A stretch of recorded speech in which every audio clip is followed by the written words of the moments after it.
All right, here's another twist. Consider the reaction of phosphorus trichloride with chlorine gas to give us phosphorus pentachloride. And if you're bored, you got nothing else going on, give me the little structures for those.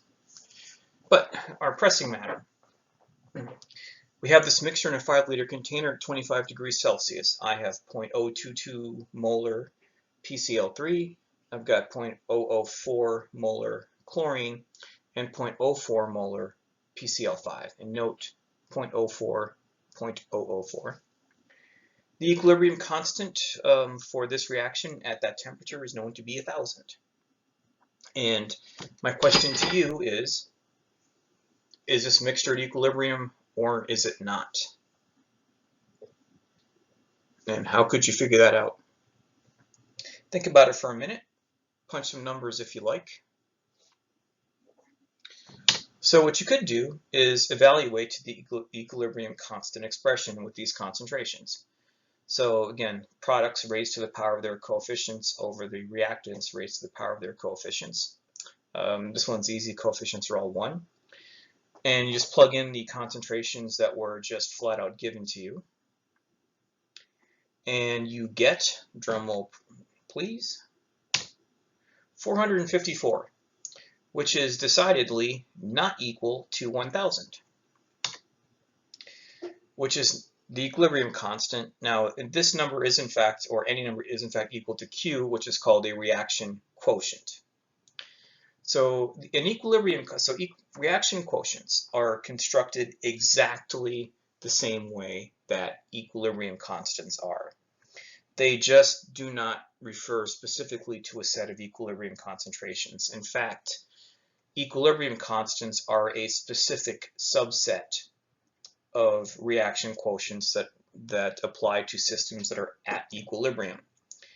So if the reaction quotient is not equal to the equilibrium constant, that tells you that that is not an equilibrium mixture.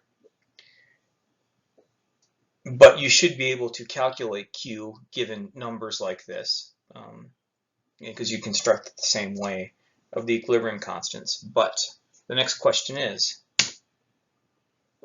so it's not at equilibrium. It is spontaneously reacting in one direction or the other.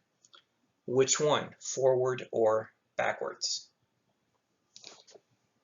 So think about this for a little bit, and with your math skills, you should be able to figure this out.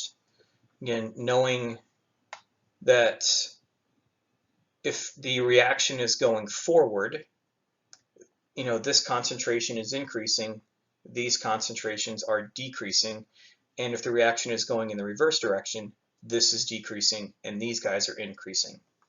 So think about that and tell me what your answer is. All right. So the rule is that this reaction will proceed either backwards or forwards until that expression reaches 1,000, the equilibrium constant, at which point it stops. And so we were initially at 454. So to get it bigger, we need to increase the numerator and decrease the denominator.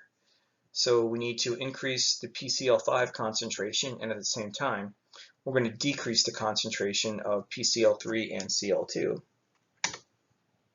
And that by definition is the forward direction. So the system is reacting spontaneously in the forward direction and will do so until the concentrations are such where the reaction quotient is equal to the equilibrium constant, and then it stops.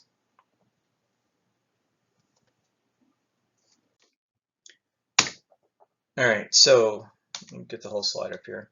So the reaction quotient can tell you which way the system is going to go. In general, so if the reaction quotient is less than the equilibrium constant, then you're going to go forward. If the reaction quotient is greater than the equilibrium constant, then you can expect that it's reacting spontaneously in the reverse direction. And if it happens to be equal to the equilibrium constant, then that tells you that the system is at equilibrium. Okay. So there's one more thing that I need to put in there for your discussion of equilibrium constants. And this is how to deal with systems where not everything is the same phase. So far the examples I've used, I think everything's been a gas, but that's not always going to be the case. And there are some cases where you've got a mixture of, in this case, I've got gases and solids. So this is a very horrible reaction to be a part of, because carbon monoxide is pretty nasty stuff, and this stuff here that is called nickel tetracarbonyl is even worse. So if you inhale this stuff, it breaks apart into carbon monoxide and nickel.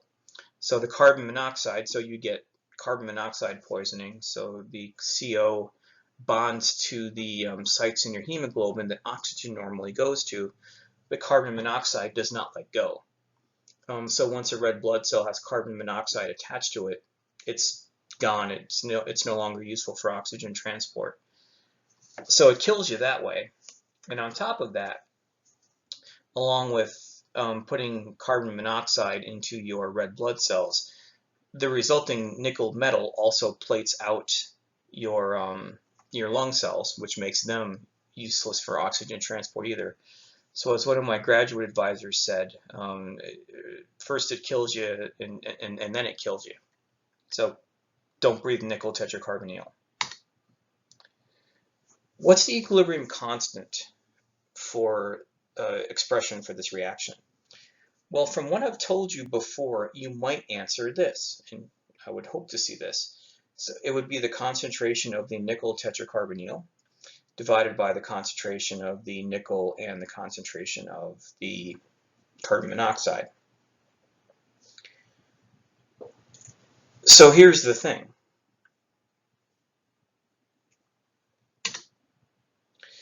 Does the concentration of the nickel change? So let me reframe this question for you. Concentration deep down inside is a measure of number density. Imagine a chunk of nickel, nice shiny bar if you like. Break it in half. Is the number density of the nickel atoms in that half a bar any different than what it was in the original bar? And the answer is no. You have less of it. But the concentration doesn't change. And this is a property of pure solids and pure liquids. Their concentrations actually don't change, as opposed to gases or solute species. So that concentration of nickel is just a constant.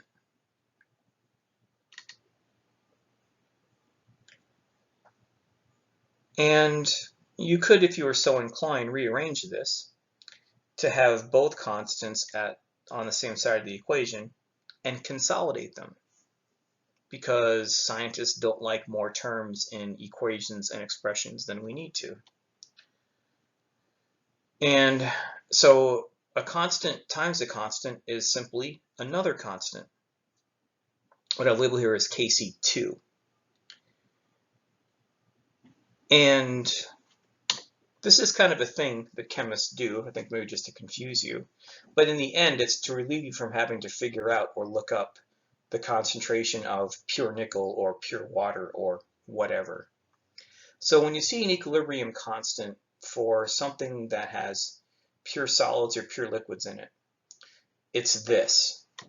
And in general, not in general, but as a rule, we actually omit pure solids and pure liquids in these equilibrium constant expressions and leave only solute species and gases. Now, be aware that these substances must be present in some amount for the system to truly be an equilibrium system, but